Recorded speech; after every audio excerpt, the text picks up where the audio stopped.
All right, welcome everyone. We are continuing in Ethics for a Brave New World. We stopped in the middle of the lying chapter, and so we're going to finish that up and then go into honoring mom and dad if we get there. Okay, but I was thinking about this, the idea of lying, and generally speaking, I don't know if I've ever really preached this on a Sunday morning.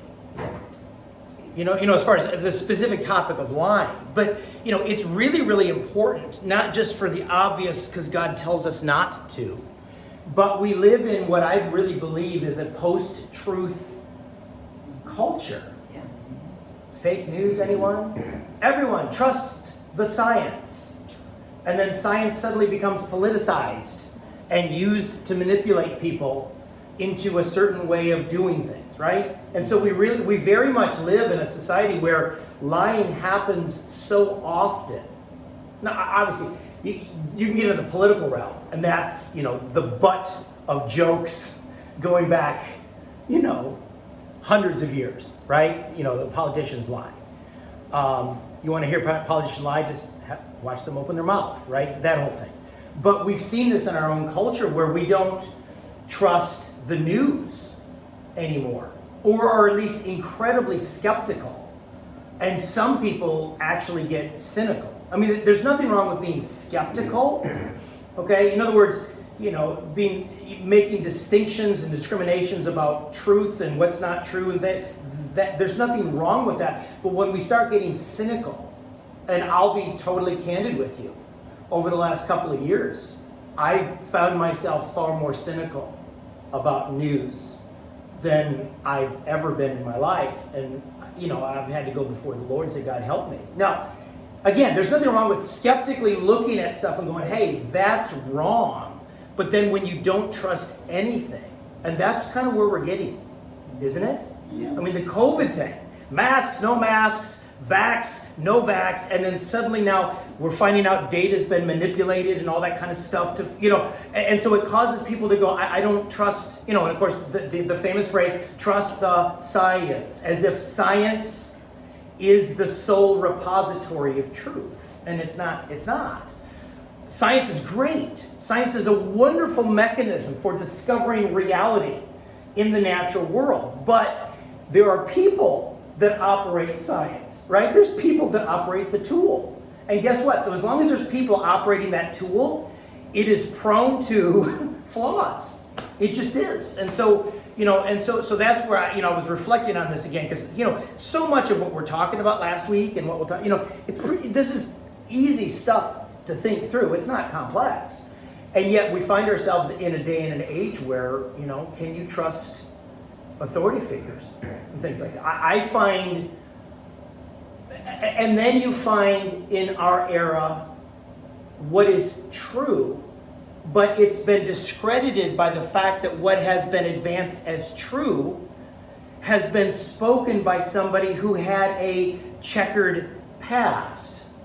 Checkered like my shirt, I don't know. And so we distrust them. Case in point, we just came through the 4th of July. And there's a movement within America where we repudiate Thomas Jefferson.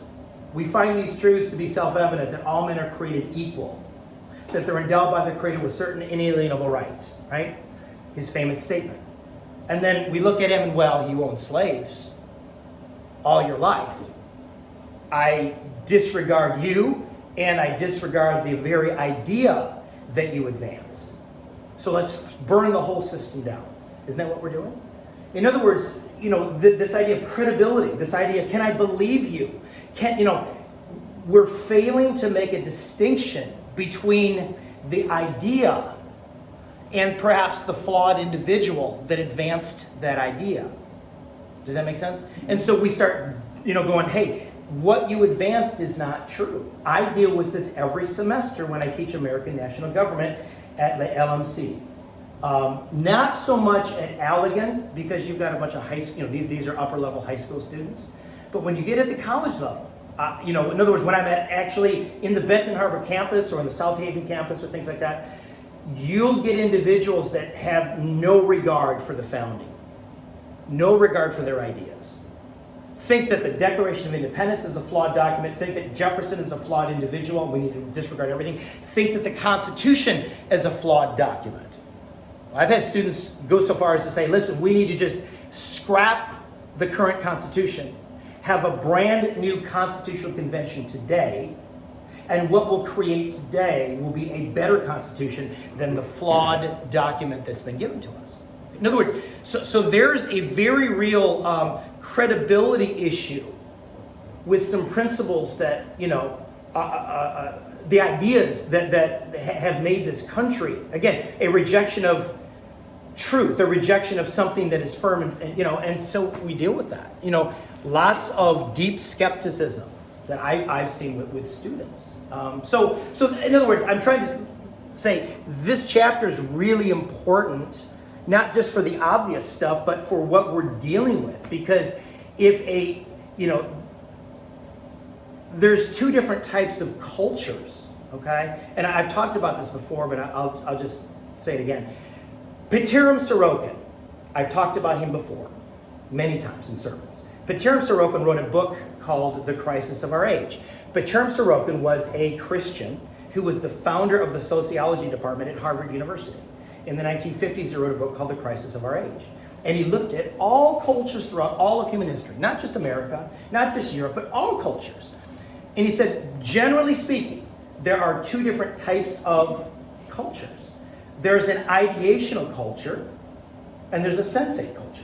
Okay? An ideational culture is a culture like America's, right? America was not founded around a person. It was not founded around a nationality. It was not founded around a race. It was founded around an idea, right?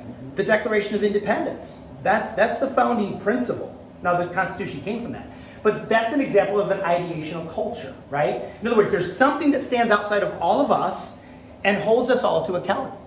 In fact, Abraham Lincoln, this was in the 1840s, he wrote, reflecting on Thomas Jefferson in the midst of the slavery crisis, he says, all honor to Jefferson, who had the coolness to advance an abstract concept applicable to all men at all times that holds tyranny at bay. Right? The Declaration of Independence and this idea of equality holds governments at bay. Hey, government, state, you had better respect equality of people. If not, what you're doing is invalid and you need to be rebuked, right? That's an idea, right? And so that's an ideational culture, okay? And then there's what he calls sensate cultures, cultures that don't care about big ideas, they care about the moment. They care about buying stuff. They care about pleasure.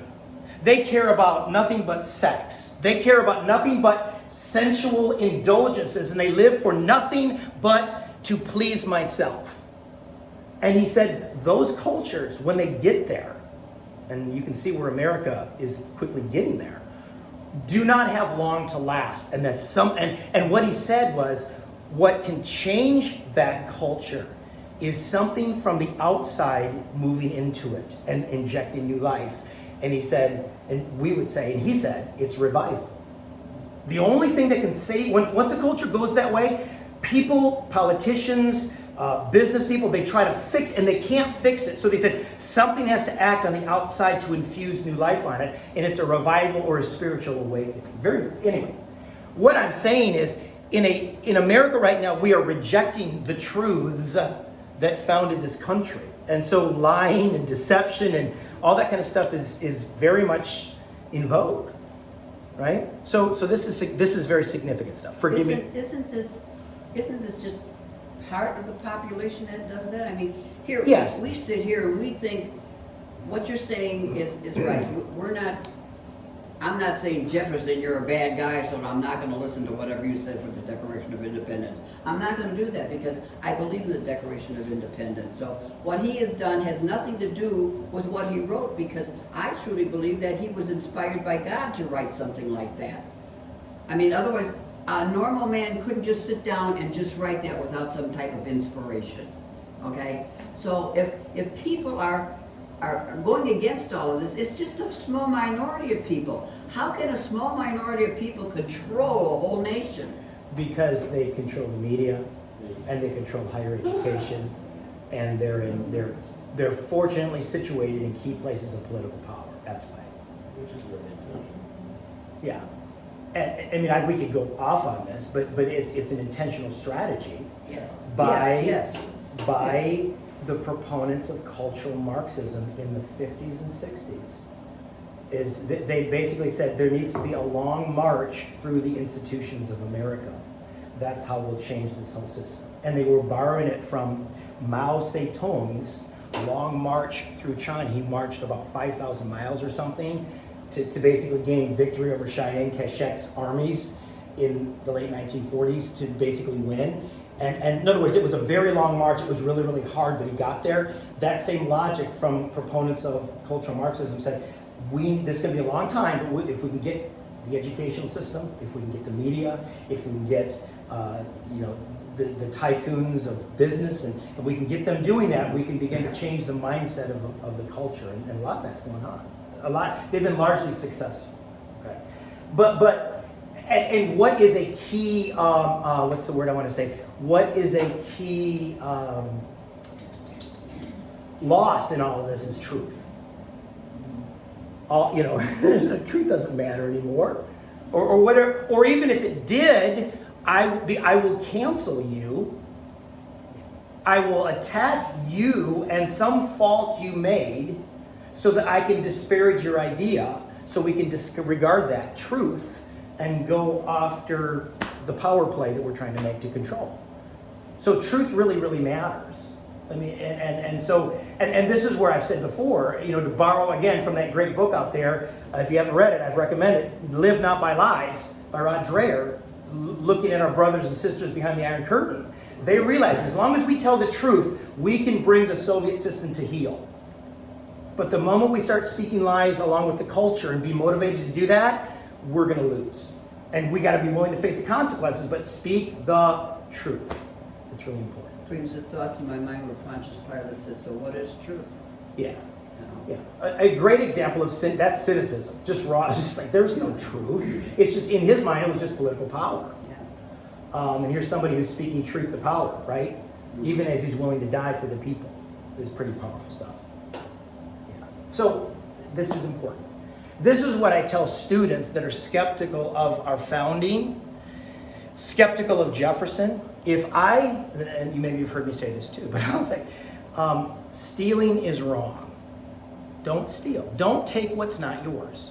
Okay? So as I'm telling you, stealing is wrong, don't take what's yours. And I'm, taking somebody's stuff. And, as I'm saying, don't steal. Steal is always wrong. Stealing is wrong. Okay? Did that nullify the principle? Or did my act just maybe nullify the person? In other words, we need to be able to walk and chew gum at the same time, students. Distinguish the idea, which is true for all time, from the person. Just because I'm telling you not to do it, and yet I still do it, you're going to throw that idea away? Let's be more mature than that. And let's be able to say, wait a minute, the very reason why you're disparaging our country is because of the idea of equality that was advanced by Jefferson. An ideational concept that holds every person in every generation accountable. How are we matching up to that level of equality? Now we're not even getting, anyway, don't want to keep going in that direction, but I'm trying to show you that truth matters because we're trying to throw away a lot of these truths because we think we know better. We think we're more enlightened. We think we can create a better system. And truth is the first loss. So anyway. Any other thoughts on that before I move on? Yeah. If they're going against Jefferson because he owned slaves and all of that, when slaves were freed, they had the right to say whether they wanted to stay where they were at or if they wanted to be freed. If they were owned by somebody and they didn't want to leave that owner, they were allowed to stay there. They were allowed to do what they want, but people in biblical times, but not, slavery was really bad. Yes. It was what was called chattel slavery. Yeah. The Old Testament version of slavery that everyone goes, hey, see the Bible? No, that was more like an indentured servitude. I will pay off this debt, and then in 7 years or 4 years or whatever, I'm free. That's very different than the chattel slavery within the American colonies, which was you can't leave, ever, Okay. ever, or else you'll die, or I'll beat you to death, or something like that. My brother owns, That's the my difference. brother owns a plantation that has slave quarters on it. Yeah, yeah. So that's that's the challenge in all of this. You know, So they were or never we could allowed- say this, or I could say this, because people will say this. African Americans will say this. Thank God it's better today than 75 years ago. And yet, and yes, that's true, but we're also have been murdering 70 million helpless people in a womb. So in some respects, we're more enlightened. In other respects, we're more barbaric. In other words, you gotta, anyway, I can get off on this stuff. But anyway, truth is important. So I think we ended this with, again, the idea of the Jews in your house. Nazis are coming. What do? Do you lie to save a life? Okay? And so I think we talked about the idea that people will start, that has been used in secular ethics, and it has been used in Christian colleges to say, okay, yes, you should lie so that you can save a life. Lying is less a sin than saving a life, okay? But he makes the case, and I think it's a good one, but if you go that direction, because most of us are never going to have Nazis coming to our house with Jews hidden there. So if you go that way, it becomes this slippery slope. You'll justify lesser things then. That's what he talks about, okay? Again, he says, it is sometimes right to break other commands of the Bible when it will do more good than harm. Okay? If we're supposed to be like our Father, and God is not a man that he should lie, then we shouldn't lie. So he's trying to say, be wary if you go down that logical road, because you're going to open yourself up to ethical relativism. You're going to open yourself up to, okay, I can justify all kinds of things, because after all, it's for the greater good. Okay? That idea for the greater good, remember, is something called utilitarianism. We talked about this earlier. It's a secular ethic where there is no moral universe we live in. It's just, hey, perhaps for the good of everyone else, I'm going to lie, or I'm going to do this. Okay? I'll give you an egregious example of utilitarianism. Okay? Something that is, it would be the police going, hey, there's a rapist in town. We can't get the guy, can't find the guy. And everyone is freaking out. And schools are closed. People aren't going to work, right? In other words, everyone, the whole town is in terror. I know what we'll do. We'll find some thug. Put the charge that you're our rapist. We're going to bust you. We're going to put it in the papers. Let everyone know we got the rapist. He's been put in jail. And now people are going to go back to school. People are going to go back to work. People are going to go to the grocery store now. And hey, for the greater good, we'll tell a lie. That's utilitarianism. Okay, that logic. Okay, it's a secular, it is a non-Christian ethic. Okay, that is very much I'm not saying police do that. Please, that's not what I'm saying. I'm saying, but that thought experiment is taking utilitarianism to a very difficult conclusion. For the greater good, we'll lie and we'll pin this on some other guy. And now, go back to your life, citizens. Nothing to see here, right? And yeah. Okay. The broader results of lying or not lying are important. Okay. As with all ethical questions, we need to ask what results will come from a given action. If a person lies even to protect life, several results will follow. Again, he's talking about the negative results. Okay? Number one, the other person's life might not be preserved, but you now lied. That could happen, right? You tell the Nazis he's not underneath the piano. And by golly, they found him in the cupboard. So now, right, now you've lied. You've sinned. Okay? Second of all, God will be dishonored because a human being who bears God's image and who represents God on the earth told a lie and represented his creator as a liar. Right? That's what it means to bear the image of God. And this is very sobering, right? For me, for all of us. We represent. Hey, represent, people. Right? You heard that statement in schools and all that. We're representing. Yeah, we represent. So if you lie, you're representing God as a liar. Are you okay with that? That's not, people, number 3, people will begin to think of the person who lied as a liar. If you lie at one thing, well, what's going to prevent you from lying to someone else? Right? Number 4, the moral character of the person who lied will be eroded. Because if you've ever told a lie, and then to protect yourself, and then suddenly you got to keep telling more lies to keep protecting yourself, and that starts doing something to your character, does it not? To where I have family members who shall remain nameless that I know are known liars. They lie on their taxes.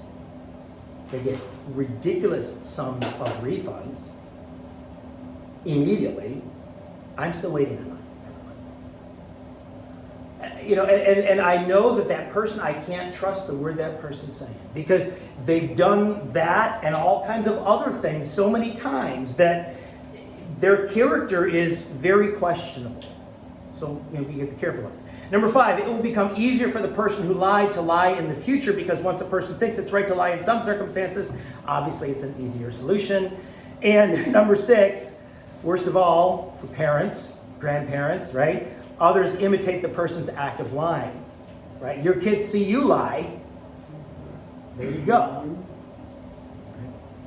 I remember driving my daughter to Southern Illinois. This was 4 years ago, because she wanted to try out for a soccer team.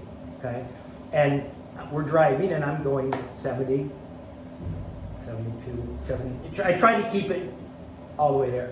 And so we're talking to the coach, and we were late.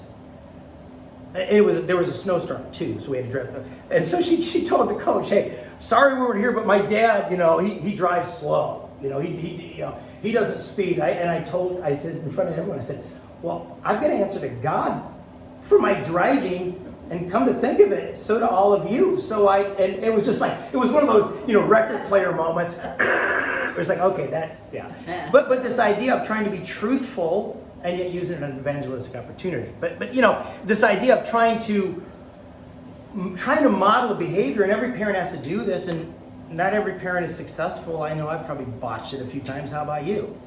In front of your kids, trying to do the right thing, trying to say the right thing, trying to make the right decision, but they imitate that. So that comes back later. Don't we see that in Abraham? Abraham lied, right, to Abimelech twice. And then don't we start seeing it in Isaac, and we certainly see it in Jacob, and we certainly see it in Rebecca. And in other words, what begins to start, that's this idea of, I will punish the generation to the 3rd and 4th generation. Okay, part of that is not so much God meting out direct punishment, but allowing the consequences of earlier choices to affect future generations. Boy, that's no pressure, everyone. But that's what they're getting at there. In other words, he's trying to, I like his thinking is really sound here, I believe, is this idea of think this thing through. If you're going to go the deception route, do you want your kids becoming that? Are you okay with that? Your grandkids? And stuff like that. Okay. If a person remains silent or refuses to lie. In other words, you take the high road. Okay, this is the low road. Okay, you take the high road, you don't lie. What are the benefits? Okay, number 1, the person trusted God to bring about the right results, including protecting the person's life. In other words, hey, that's on the Lord. I'm gonna do the right thing. I'm gonna try to be wise. I'm gonna listen to the Holy Spirit. I'm gonna try to, a creative way to answer that without lying. But in the end results, now the pressure's off you. It's on the Lord. Right? That's helpful. Number 2, God will be honored because the person's actions portrayed the Creator as the one who tells the truth. We had a gal in our youth group when we were here before. It's pretty bad when I'm saying we're here before, because I'm currently helping out with youth ministry. Hey, you kids, you're too young. How old am I going to be? Anyway, but I remember, I forget what we were doing, but we were talking about something, and she was over at our house, this gal, and she needed some reference from me or something about something, and she needed a truthful answer. And she's like, well, maybe I shouldn't go with Pastor Eric because he always tells the truth, and they wanted me to fudge on some application or something. But I took that as a mark of honor. I mean, even though it was just funny how she said it, because she was a deceptive young thing in many ways. But yeah, this idea that, hey, you want to be known as an honorable person. You want to be known as a person that tells the truth because you reflect the Lord. You may not always be popular. People may not always like it, but you tell the truth. Okay. Number 3, people will begin to think of the person who told the truth as someone whose words can always be trusted. Number 4, the moral character of the person who did not lie will be strengthened because in a difficult situation, he or she faithfully obeyed the biblical commands against lying. Okay, I wrote down James 1, 2-4. Consider it pure joy, my brethren, when you face trials of many kinds, because you know that the testing of your faith develops perseverance, and perseverance must finish its work so that you may be mature and complete, not lacking anything. So when you speak the truth and you face the consequences, right? You speak the truth and suddenly now a friendship's been alienated. You speak the truth and, you know what I mean? The Bible says something begins to happen to you in a good way. As you face that trial, there's perseverance, right? In other words, there's something going on inside of you that there's steel that's put into your spine, in your character, that you're changed as a result of that. And a good question for all of us to act. What kind of a person am I becoming as a result of the way I'm currently living? I mean, that has implications for our Christian life, but it has for our health, for our reputation. In other words, what kind of a person am I becoming as a result of the choices I'm currently making? Right? And again, in a sensate culture that we're living in, it's all about the moment. It's not about the future. I've said this to my son because he's gotten tattoos. Dad, should I, it's too late now. He's got lots of them, and they're kind of creepy looking. But I told him, I said, son, your future self is going to thank me by not getting more tattoos, because it might affect your job prospects or something like that. If somebody sees some of those things you put on, your future self will thank me. It will. But again, most kids are not thinking 20 years from now, what will an employer think about, or what will an employer think about my social media post? I mean, a lot of people have been canned and or have not gotten a job or a scholarship or something because of, right? They have almost Tourette syndrome when it comes to social media. They cannot control themselves. They have to rant or say something, and then suddenly it comes back to bite them. Kicked off a team, things like, yeah, sure, that kind of stuff happens. I know several people who just got small tattoos years ago. I'm not. If you have tattoos, I'm not condemning you. I love you. But I'm trying to, think of the consequences of choices. That's what he's talking about with lying. But they were so sorry as they matured that they got it. They got it because they were in the Navy, and this is the pressure that they went through, and now they're so sorry and they want to get rid of them. And they're just little tattoos. It's not. Yeah, it's just, and again, am I equating lying with tattoos, people? No, I'm not. Please don't think I'm not conflating the two. But I'm just trying to show you, he's trying to develop this idea that, again, our present choices affect the trajectory of our future. It affects stuff, So, and again, it's so easy in the culture today. Hey, I want it now, Daddy. I want an Oompa Loompa now. That's our culture. And I'll lie because I want the Oompa Loompa now. Well, it's going to have an effect on you. It really will. The person who refused to lie will be more likely to always tell the truth in the future, remembering that it was not necessary to lie in this difficult situation in the past. Right? And 6, the speaker's truthfulness may be imitated by others, multiplying those results in other situations in the way the work of the kingdom's advance, right? Your kids, modeling that whole, isn't it, as a parent, isn't that one of the most sobering things in the world? You're always under surveillance. It was for me. You're always under surveillance. You know? Okay. Conclusions on lying. Okay. Lying is understood to mean affirming in speech or writing something you believe to be false. Affirming in speech or writing. Okay. In other words, we talked about symbols. Leaving the light on, even though you're not home, to deter the burglar. Okay. That does not count as lying. Okay. So, again, positive obligations implied by the 9th commandment. When God gives us a command to not do something, don't lie, it often implies that he wants us to do the opposite, which is what? The truth. And again, I don't want to belabor the point and keep beating the dead horse, but again, this idea of the whole pronoun thing and calling a man a woman, or, you know, we probably got to settle some things in our hearts before we get to those moments. People in the educational world are more on the front lines than maybe some of you are. And I've had to, you know, make the decision. I'll call someone a nickname. I had a gal in one of my classes, a year ago. Her name was Charlene. She determined Charlie. I called her Charlie. I did not refer to her as a him.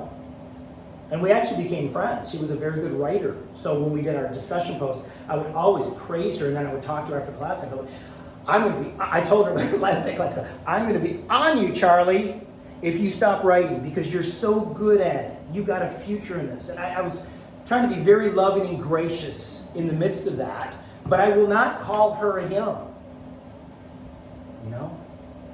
And as I took attendance sometimes, she would say something and I would say her, and I had to catch myself and be careful about that. Because of, you know, it's really a weird world in the educational world. It's really, do you agree, Molly? Disagree? That whole thing? Totally agree. Yeah. How have you had to wrestle with some of this stuff, or no, or how have you navigated it? Yeah, we have had to do that at school. We've been threatened to be sued if we do not. I could be fired. So, I refer to the new name, you know, the person by their new name.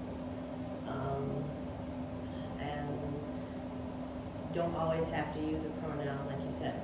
You use their name more than a pronoun. But yeah, I then had to switch the pronoun in certain situations. I don't agree with it, but at the same time, I want to show respect for, you know, her as a person, and I don't want to, you know, turn the family away or upset them. But I'm also not the person making the decisions for the school. I have to follow that direction. It's, you know, speaking the truth in love. And, you know, on the surface, well, I got it, God. Piece of cake. Know it. But when you're in that firing line, it's hard. The most loving thing to do is to tell someone the truth in love. And you know, and again, I've just personally said I'm not going to do that. I'm not going to, you know, again, I told you the diversity and inclusion guy at LMC said first day of class you will go through the pronoun thing with the kids. I won't do it. I won't. And if it becomes an issue, it becomes an issue. And if I get canned, I get canned. I'm not going to do that. I'm not. And it takes people telling the truth to bring change, and those are tough things. I hope it never gets to that. I do, but you know, I've tried to go out of my way, again, with Charlie, I tried to go out of my way to praise something about her.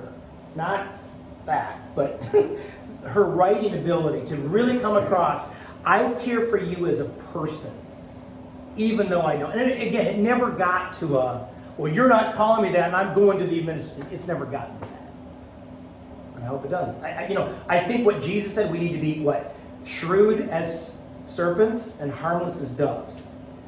God, give me a third way of talking to this person that doesn't get me in trouble. I mean, isn't that what? Think of Meshach, Shadrach, and Abednego. you will eat the king's food. Right? And Daniel. And what did Daniel do? How did he solve that dilemma? Do you remember? He proved that he could eat the other way. Okay, he proved he could eat the other way, but what else did he do? Stood up for himself. He stood up for himself, and what else did he do? He suggested another diet. Right? And what was a part of that suggestion that he made? That if we aren't glowing or whatever it was, if we aren't healthy Yeah. and glowing, then we'll eat the king's diet. But for right now, give us the 10 days of eating this diet. Yeah. In other words, that there's a test, and hey, the way we want to go will lead to greater flourishing than if we go this way. And that's what I believe part of our challenge in this whole pronoun thing. People will flourish if they live within the biological reality that they currently have at birth. They will live better. And praying for creative ways to say that in the midst of situations like that. That's our task. Hey, God determined we live in this time, not any other time. So here we are. Can I bring it closer to home and give Yeah. you a completely hypothetical situation? Okay. Because I'm going to use your sister as an example, and I know you don't have one. So, you're going to a graduation party for your sister's child, and your sister's child was born a male and decided didn't want to be it's your family. You're at a graduation party.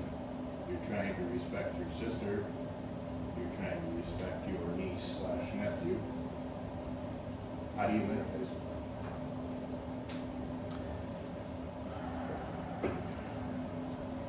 I would probably do similarly to what I did in the setting with Charlene Charlie is I would call the person by their self-chosen name because I equate that as like a nickname or something. I'm okay with that, but the line I would not cross is I would not celebrate, wait a minute, it was a him?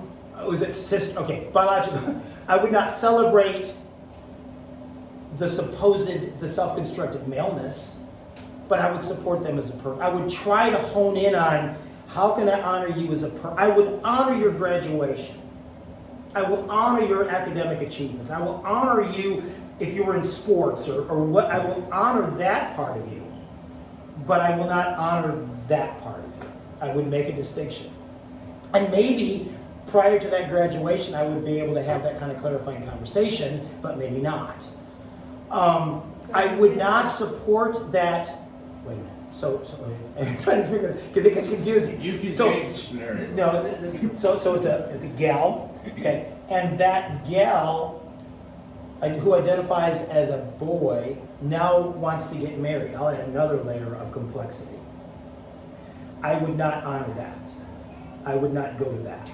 I would not be a part of that. Graduation party, yeah, no problem.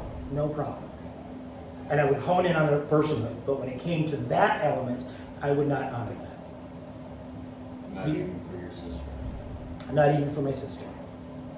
And I would have a candid conversation and say, I cannot honor something that is abhorrent to God. Even though it wasn't necessarily your sister's choice.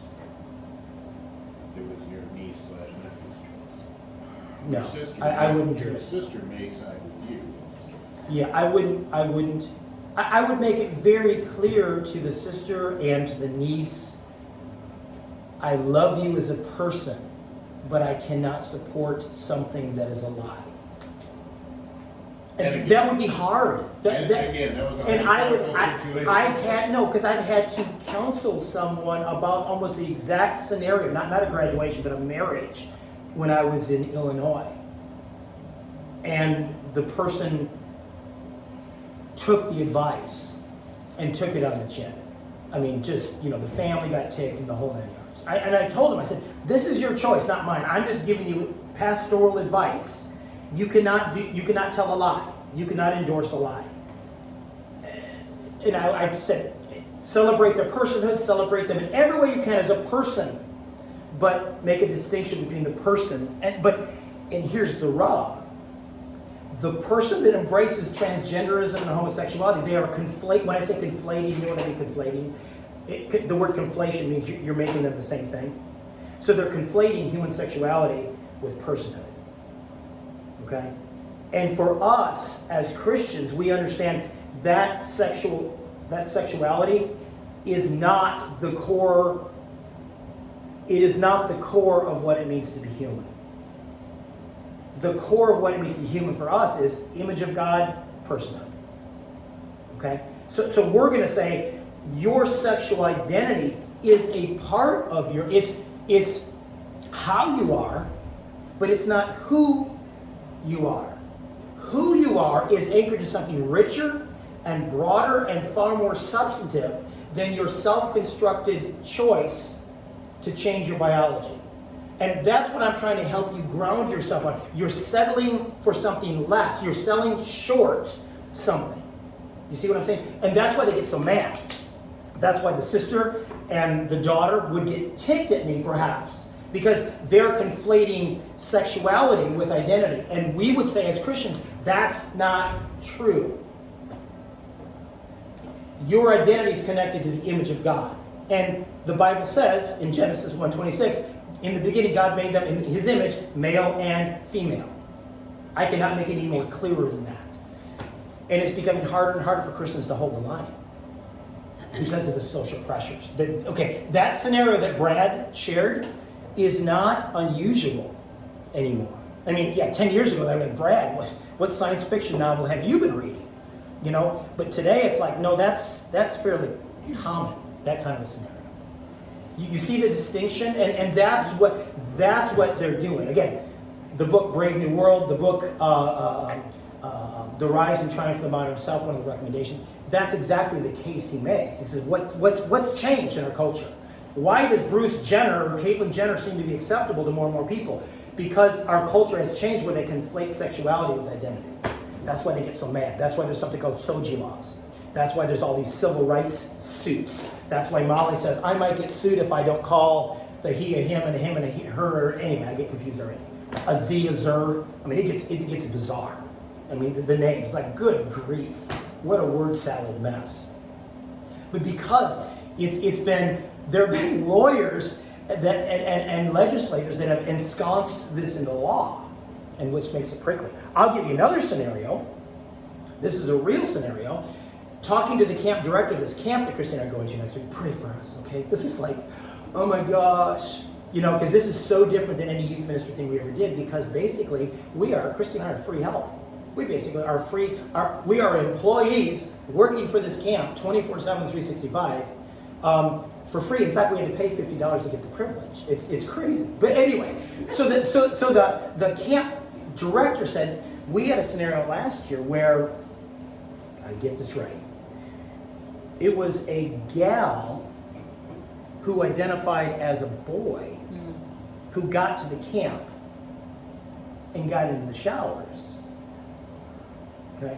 So you can imagine, whoa, okay? So they had to backpedal and backtrack, and I said, what did you guys do? He said, well, this caught us totally by surprise. We didn't catch this, didn't know about it. So we basically had to create, we quickly had a powwow.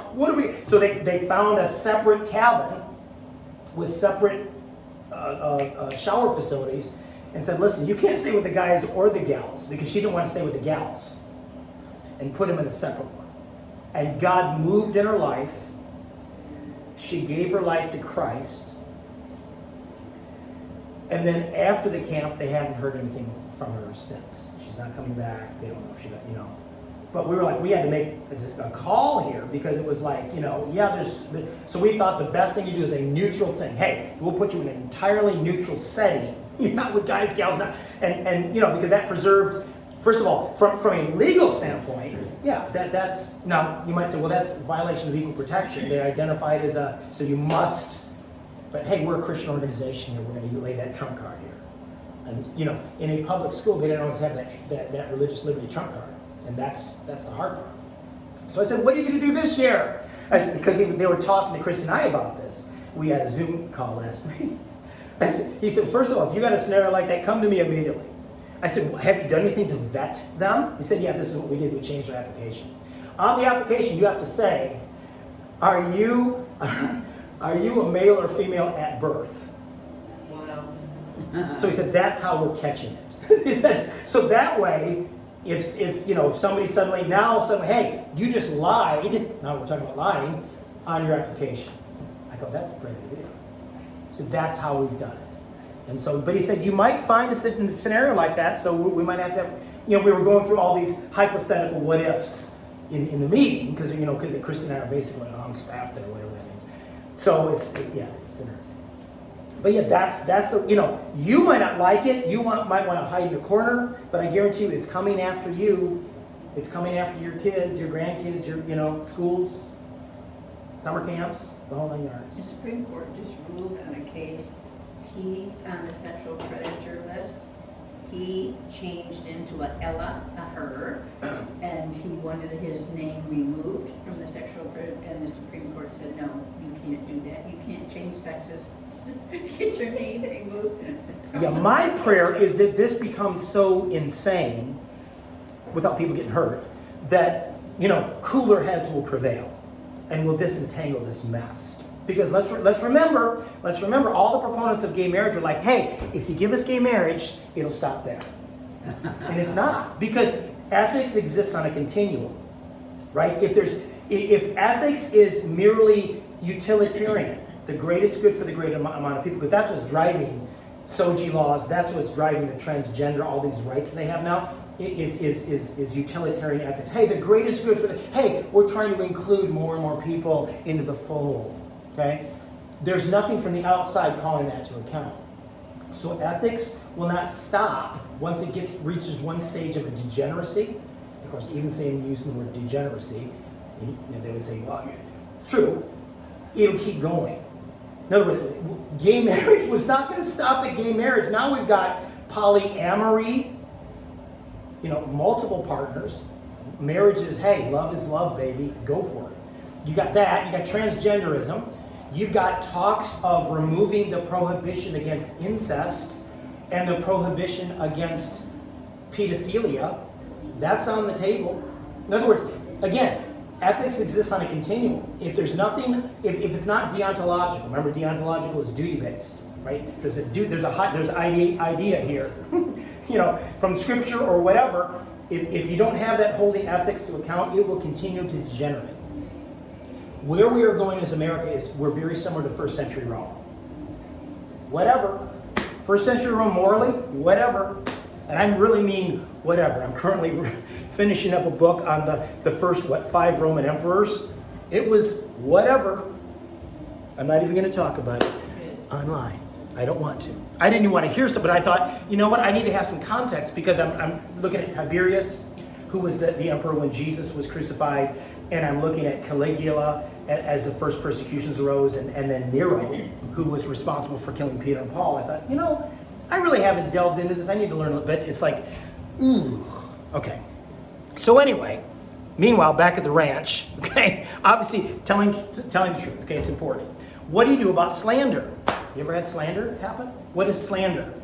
Somebody says something about you that's not true. What is libel? Something written about you that's not true. Okay?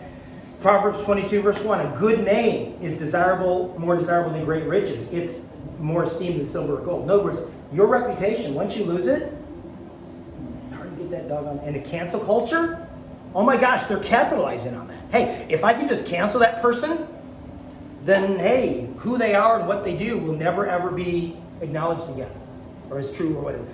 John 8:48, okay? In other words, should we respond to slander? The answer is yes. Our model is Jesus. Okay, John 8:48-49. The Jews answered him, aren't we right in saying you're a Samaritan and demon-possessed? I see that slander. Yeah. I mean, maybe not the Samaritan part, but demon-possessed, and you're telling the Son of God that? Yeah, I think that counts. Okay? I am not possessed by a demon, said Jesus, but I honor my Father and you dishonor me. In other words, immediately he shot back. No, I'm not that. It's okay to respond to slander. Why is he saying that? Because he talks about Well, he talks about the idea that many Christian leaders will allow slander just to go on and they won't check it. Now, maybe lawyers get involved. Hey, you probably shouldn't say anything.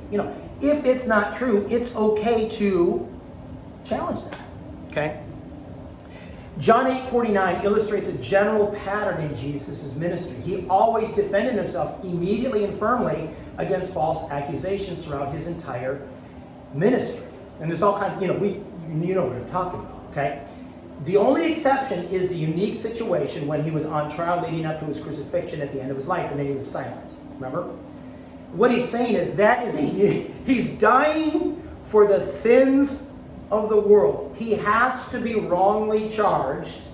Lies have to be thrown against him, and he's got to stand down and take it so that he can save the world. He's saying what happens is many Christian ministers look at that and say, well, that's the norm for everything. I should never ever respond because Jesus, no, that was a unique situation. But most of the time in his ministry, he defended himself. Does that make sense? Mm-hmm. And so in other words, it's okay to set the record straight. Okay? The Apostle Paul did the exact same thing. Right? Acts 16, they're in the Philippian jail, right? Paul casts out the spirit of that fortune-telling girl, right? And how do the people respond? Hey, thank you! Thanks for getting demon possession out of our... They beat the living tar out of him. And then they threw him in the stocks, which was just a miserable experience in the middle of a dark, dank dungeon, okay?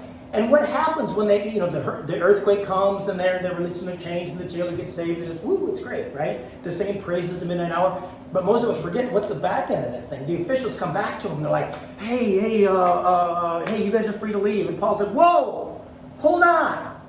Is it right for you to beat a Roman citizen? In other words, he laid down the citizenship card. Most historians say that what happened is almost like a passport, is that people actually had like a little chain or something around their neck, leather, with a little bitty piece of rock that was, it showed your citizenship. So you carried that whenever, and theologians say most likely Paul did something like this. See that? See that right there? You did something. You cannot beat a Roman citizen without due process. That's what you did. In other words, you could be subject to the same penalty yourself that you meted out on Paul. Okay, so in other words, there's a model. If you understand the book of Acts, the book of Acts is the acts of the Holy Spirit. That's what the Holy Spirit did. But there's a lot. It's very legal. If you understand, in other words, he's trying to establish Christianity is not bad for the Roman Empire. Christianity is, in other words, over and over again, all the trials that Paul went through, Luke intentionally put those in to show people, hey, Christianity has a place at the table, along with every other belief system. And so that's part of that. Does that make sense? I find these interesting. Other specific issues. Spying and undercover police work. Is that lying? I had a friend in my church in Illinois he's now a lieutenant, I think. He worked for the Champaign Police Department in the university division. In other words, he dealt with all the college students. Oh, he had stories. But he was also an undercover narc agent. And he also worked with the FBI. Now he's half FBI, he's got a cool gig. But he would do that all the time. And I would see him, he'd start growing a funky beard because he was, And is that lying?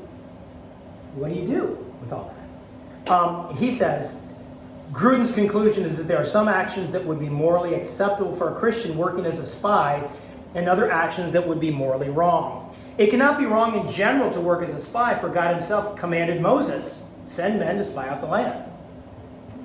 Okay. It cannot be wrong to conceal one's full identity, for Jesus himself lived as an ordinary human being for the first 30 years of his life, and the people of the village of Nazareth didn't know that he was both God and man. Now you could say, well, yeah, but he hadn't been anointed, but still, his own brothers didn't know who he was. Okay, in other words, was Jesus concealing his identity? Yeah, he really was. And so he's saying within that logic, it's okay for a policeman to put on the mask of a drug addict or whatever in the case of law enforcement. Okay, he gives the example, David pretended to be insane after he fled to Achish. It should be king, not the Kim of Gath. I've never met a Kim of Gath. Remember that story? Yeah. Is that he's like, oh my gosh, and he starts what? Spitting up, and what does the king of Gath say? Do I not have enough madmen in the kingdom to add another one? David was pretending, saved his life. He would say, he's not lying. How is that different than your example earlier where you tell the people that you caught the person, the murderer, and you know that you didn't? Other than in one case you're lying to the general public, and in the other case you're lying to the bad guys and pretending to be someone. Well, he would say, I think what he's getting at is that is more symbolic. In other words, David was in symbolic action communicating that he was insane, but he wasn't verbally. I think the key that Grudem's drawing on is did you use a word that was deceptive? Did you write something that was deceptive? No. Then that is allowable. Understand that God always looks at your heart. In this case, this did not become necessarily public policy for the general public. This was a one-on-one interaction between David and the king of the Philistines. And, it gets worse if you know David's situation. Remember, for an entire, was it year and a half? He's serving the Philistines. Mm-hmm. He's going out and he's not beating Israelites, but all of the enemies that were remaining within Israel around there, David was killing them. Communicating to the Philistine king that I am more loyal to you than I am to Israel. But he never lied. In other words, this is under the category of a spy or an undercover policeman. Are we skirting the edges here? Yeah, we're skirting the edges. Do you agree or disagree with what he's saying? I'm fine. My friend in Illinois, and he was one of the worship leaders, great guy. He had no qualm of conscience in, serving as an undercover drug guy. He was with the narc squad, doing that kind of stuff. He had no qualm of conscience. He was a very godly man. He had very much, very high morals. I mean, just a solid guy. Was involved in the revival at Brownsville, traveled throughout the country right after that on a worship team, just on fire for God. But so he had no problem. Now, that doesn't mean anything. What does the Bible say? But I'm just giving you an example of him. While I do not think it's morally right to lie about one's name, I also think there are some situations in which going by another name is totally acceptable. Nicknames, pseudonyms, registering under an assumed name to protect one's privacy. Think of witness protection. Okay. Apparently, Joseph was going by some other Egyptian name or title when his brothers appeared before him in Egypt, for he did not reveal his true name to them until much later when he declared to them, I am your brother Joseph. In other words, most likely they're saying he was known by another Egyptian name as he was functioning as second under Pharaoh. And I've got to believe, although the Bible doesn't say, Joseph didn't have much of a choice in the matter. He said, no, hey, your name is this. And you're like, okay. Wasn't that what the king did to Well, Meshach, Shadrach, Yeah, they were yeah. Azahel, and I always forget their Yeah. I always remember their pagan names yeah. much more than I know their Jewish names. But Yeah. it's the same thing. Again, what's the key? They didn't, well, it could be a nickname too, it's okay, but they didn't choose those names. Those names were chosen for them. What are you going to do? There are times when stating part of the truth is morally acceptable, even when done to conceal a more important purpose for an action. Now you're getting to something that Brad was talking about last week, being on the school board. Now you're talking about something that I've had to deal with as a pastor, knowing more than probably should be conveyed to everyone. What do you say? How do you say it? When do you say it? All that kind of stuff.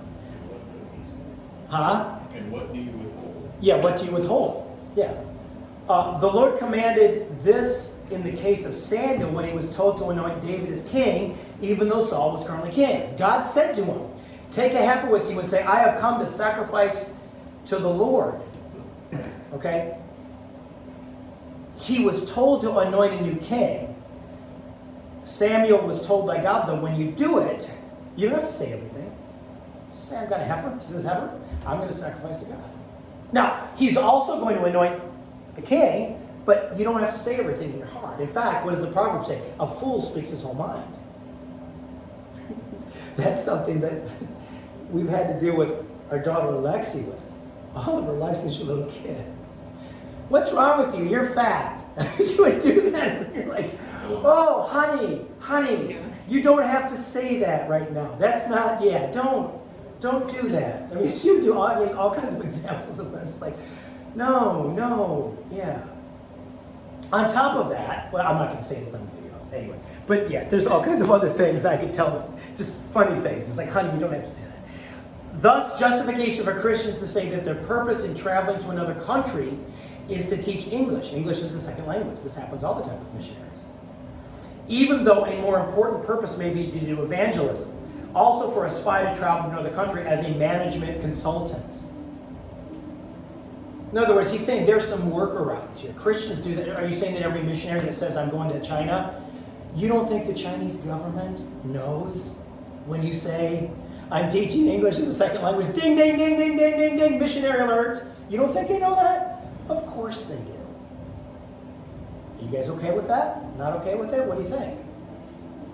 Well, when we went to India with Doc, we hid all the medications in secret compartments of our suitcases and in our socks and everything. And there was one person whose suitcase got searched, and it was a bunch of creams. And he just said he had a rash.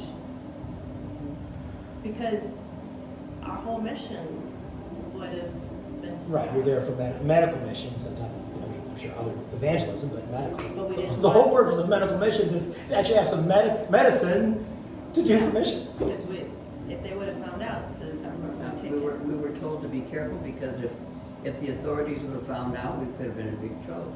Did you tell a lie? Did they tell a lie? Is that I what you're would thinking, say Brett? yes. Did you tell a lie? Did they tell a lie? Or did they just withhold information? There you go. I thought he told them that he had some kind of a rash and he needed the cream. Did he have a rash? No. Then that would be a lie. And easy for me to say in the comfy confines of our church right now, right? A lot harder when you're Because we in a were foreign all country. praying in the spirit, trying to get through. Yeah. But again, the motivation for it, I think, is the key, because the motivation for it is to help people. So, Grudem would say, you liar, repent. In other words, what else could have been said at the moment to not lie and yet get a pass? I mean, maybe you did suffer from dry skin. Hey, I've got dry skin. And the cream's really helping. Yeah. Yeah. Again, I'm not faulting them. I'm just, because what would any of us do? These are extreme situations, life or death, maybe. Could have gone to jail.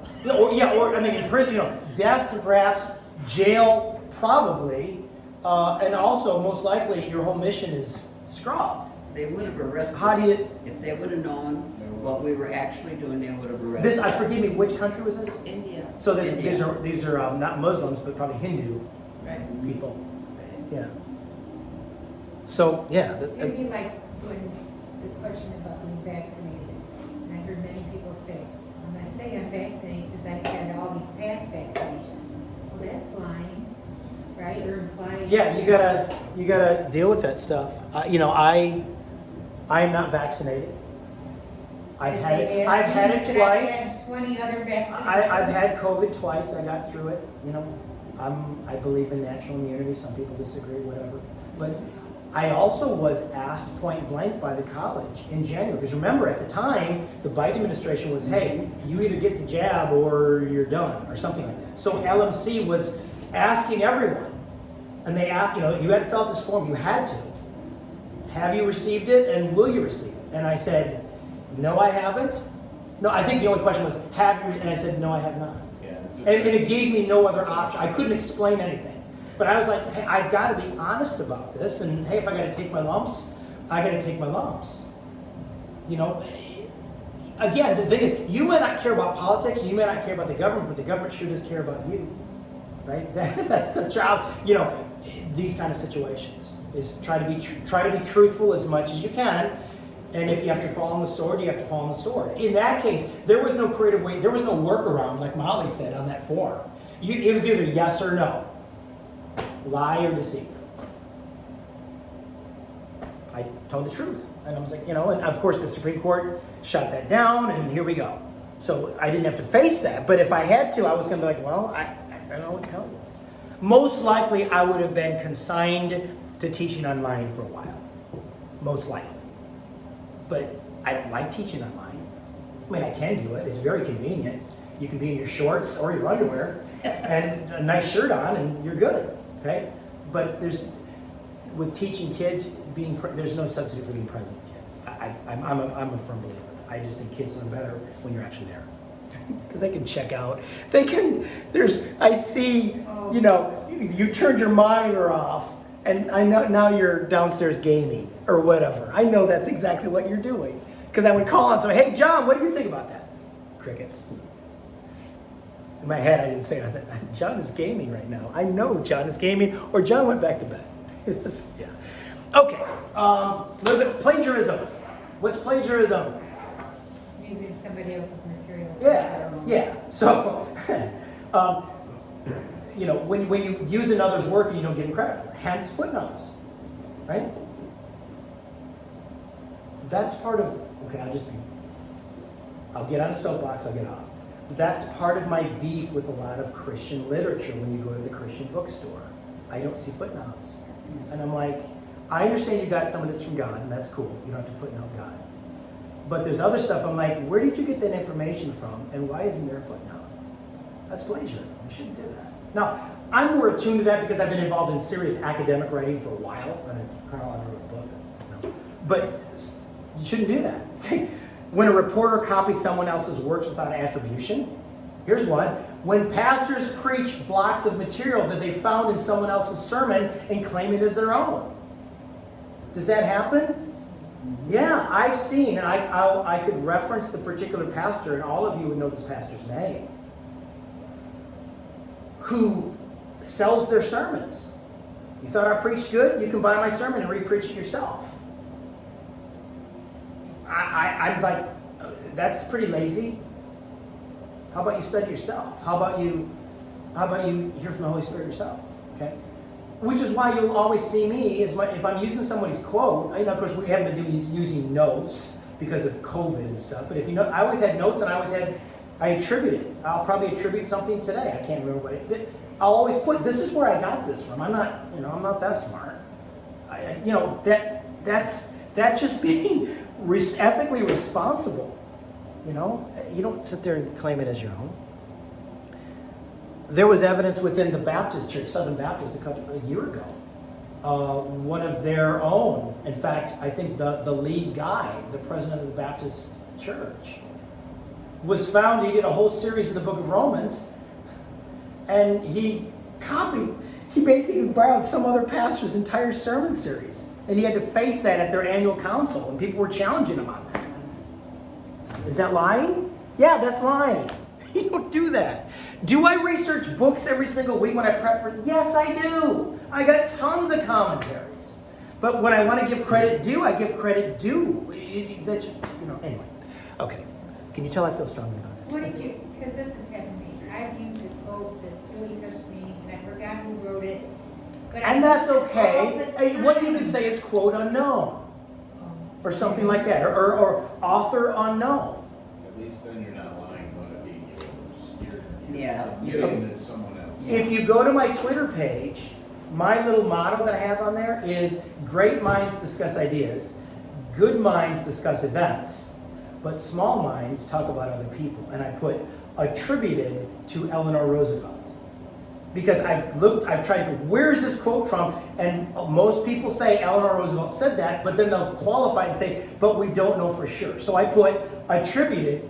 That is an ethically responsible way of using a quote. Is that, hey, I think she said it, but it's attributed, so there you go. So just say, I think somebody said that, or I don't know, but here's what it is. Or can you just put in quote? Can you do that?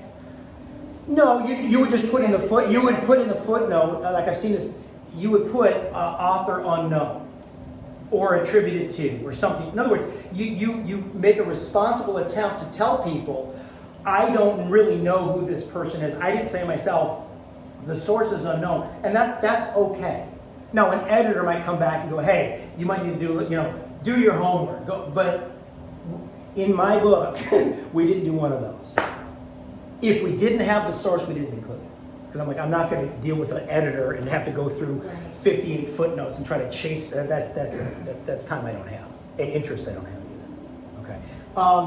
Last but not least, we got to go. Punctuality.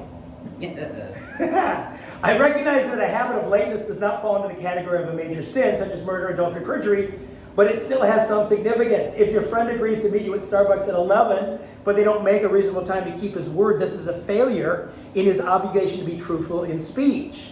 After a while, people will begin to doubt whether you're trustworthy. In addition, your friend has stolen time from you. Anyway. He says, from 40 years of teaching experience, I know how disruptive it is with 2 or 3 students walking late to my class after I've already started my lecture. I generally try to ignore it and just go on, but it disturbs other students and disrupts my train of thought, at least to some degree. That is true. Yes, that is. I will fake it as if I didn't notice. It does mess you up. In other words, and again, his point is, some of us just need to get a habit of starting earlier. It's just like, it's an attitude issue and you got it. But I know it sounds a little trivial, but hasn't that ever ticked you off? I made a point when I came here to LMCC when I'm leading our advisory council meetings. I told them, I think from the get-go, I will respect your time. And we will discuss the issues at hand. We will keep bunny trails to a minimum. And we'll try to knock this meeting out in 2 hours. 2.5 hours or less. And I think we've had one meeting that went 3 hours. For the most part, we're done in 2. Sometimes an hour and a half. And so I try to come on time. I just think if you respect people's time, they'll respect you back. If not, one of the things we've been dealing with at LMCC for years, we're on charismatic standard time. 10:15, 10:10, whatever. You go to Granger Community Church down in Mishawaka.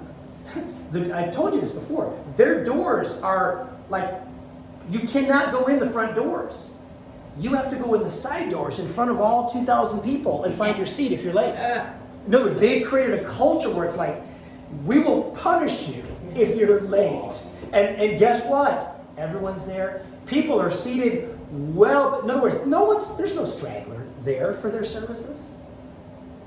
You don't think I haven't thought about that? So it must mean you have to go back and make them do the same thing. Or whatever. Yeah, I don't know about that, but yeah. I mean, for the fire codes, man, you gotta let people out, but it's just, Right. but they've created a culture. It's like, There's a that's culture right. of punctuality. And, yeah, so, Well, I think they have 2 services, so they have to get out. right. They have to be Yeah, public but still, I service. respect that. I respect, you want God to move, you want all of that kind of stuff. We only have one service, for goodness sakes. Yeah. It's amazing. It's amazing how everyone else can get to work during the week. It's amazing to me. The kids get to practice on time. It's amazing to me. But man, when it comes to church on Sunday, whatever. Well, everything that can go wrong goes wrong on Sunday morning. Yeah, I understand The that's true. shoes But are missing that were there last night, whatever, the car won't start. all right, everyone, thank you for joining us. We'll see you in 2 weeks. Take care. 2 weeks.